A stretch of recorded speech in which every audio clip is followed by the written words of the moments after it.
દર્શકો, આજે અમે આપની સમક્ષ ગાંધીનગર જિલ્લાના ઇન્દ્રોડા ગામના ઉમિયાબેનની આપવીતી લઈને આવ્યા છીએ, જે પોતાના દુઃખોના નિવારણ માટે અનેક ગુરુઓ પાસે ગયા અને તે ગુરુઓ પાસેથી તેમને જે દેવી દેવતાના મંત્ર મળ્યા તે પૂરી શ્રદ્ધાથી કર્યા, છતાંય તેમના દુઃખો દૂર થવાને બદલે વધતા જ ગયા.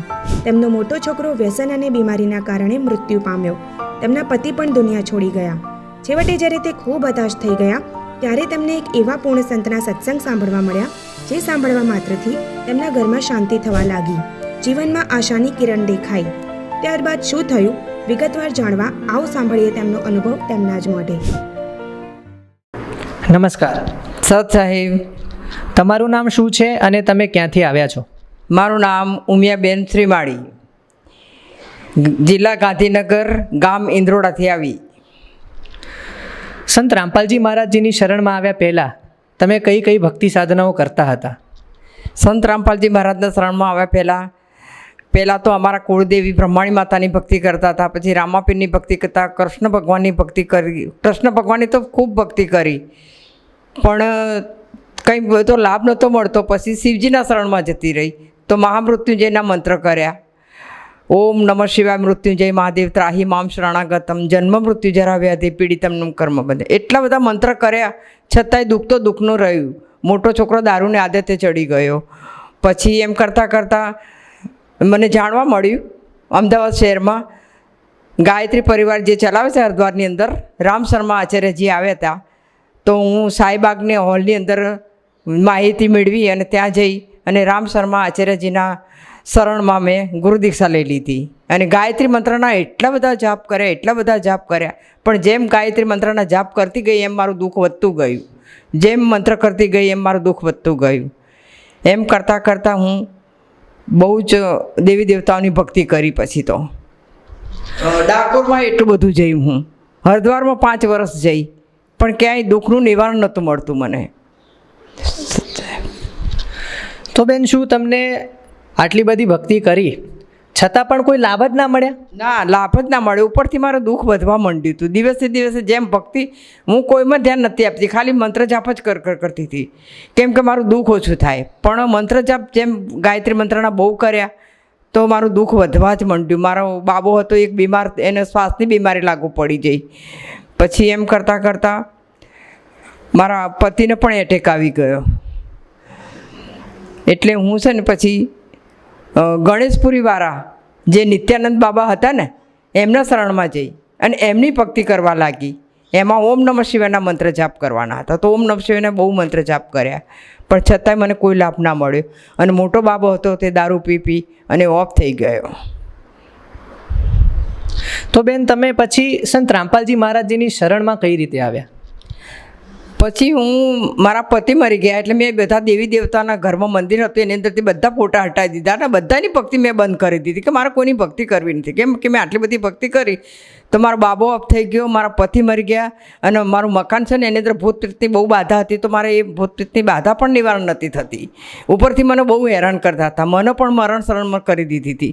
એમ કરતાં કરતાં પછી હું છે ને, મારા પતિ મરી ગયા પછી બધા દેવી દેવતાની ભક્તિ બંધ કરી દીધી. અને પછી હું ઘરમાં પડી ગઈ ચક્કર આવવાથી. તો ચક્કર આવવાથી હું પડી ગઈ તો મારી બેબીએ પછી મને ફોન લાવી દીધો અને એ ફોન દ્વારા પછી મને સત્સંગ જોવા મળ્યા.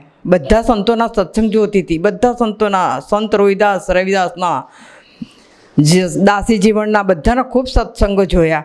પણ સંત રામપાલજી મહારાજનો સત્સંગ જોવાથી મને ઠંડક લાગવા માંડી, ઘરમાં પણ શાંતિ થવા માંડી.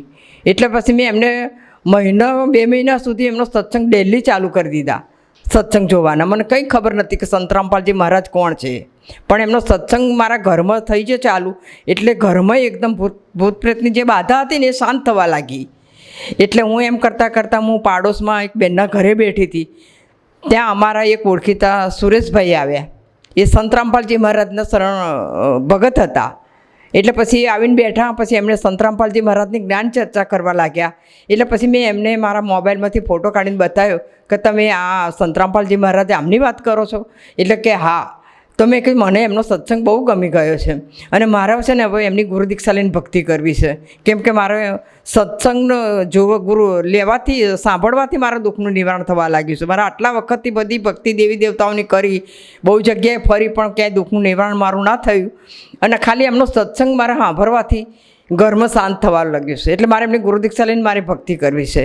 પછી એમણે કહ્યું કે ચાલો આપણે જઈએ ગુરુ દીક્ષા લેવા. તો અમે અમદાવાદ નારોલ કેન્દ્રની અંદર જઈને 2020ની અંદર ગુરુ દીક્ષા લઈ લીધી. જે પણ શ્રદ્ધાળુઓ સંત રામપાલજી મહારાજજી પાસેથી નામ દીક્ષા લઈ લે છે તેમને ઘણા બધા લાભો મળતા હોય છે. તો શું તમને પણ એવા કોઈ લાભ પ્રાપ્ત થયા?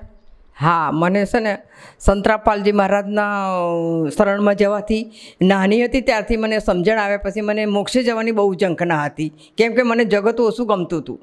મને જગતના માણસોનો વ્યવહાર ઓછો ગમતો હતો. એટલે મને મોક્ષનો માર્ગ સંત રામપાલજી મહારાજના શરણમાં જવાથી મને મોક્ષનો માર્ગ મળી ગયો. એ મોટો મને લાભ થઈ ગયો અને ભૂત પ્રેતની જે બાધા હતી ને તો બિલકુલ મારા ઘરમાંથી જતી રહી અને ઘર એટલું બધું મારું સ્વસ્થ થઈ ગયું તે ના પૂછો વાત. પછી બીજો લાભ તો પછી મને એક દુહો યાદ આવ્યો કબીર સાહેબનો કે ગુરુ ના મિલે સાચા તો ગુરુ કરો 10 પાંચા.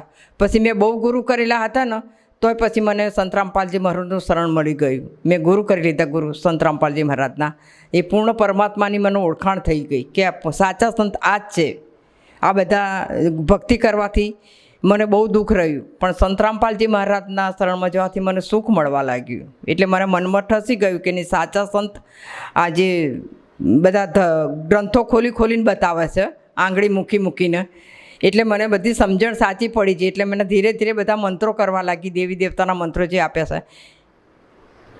એટલે મને ઘરમાં એકદમ શાંતિ થઈ ગઈ, શરીરમાં પણ બહુ શાંતિ થઈ ગઈ. શરીરમાં મારા બીમારી હતી. બીજો એક લાભ હતો કે મારી પાસે પૈસા જ નહોતા બિલકુલ, કે હું કરું શું હવે. પછી એમ કરતાં સંત રામપાલજી મહારાજના મંત્રો કરવાથી મારા શરીરનું તો સુખ મળ્યું, મોક્ષે જવાનો માર્ગ મળ્યો અને મારી આર્થિક સ્થિતિ તો એટલી બધી પરમાત્માએ સુધારી કાઢી તે કંઈ ના પૂછો વાત. હું જ્યાં પૈસાનું પાકીટ જોઉં ત્યાં મને અંદરથી 500ની નોટ મળે, જે પાકીટ જોઉં એની અંદરથી મને 2 500ની નોટ મળે.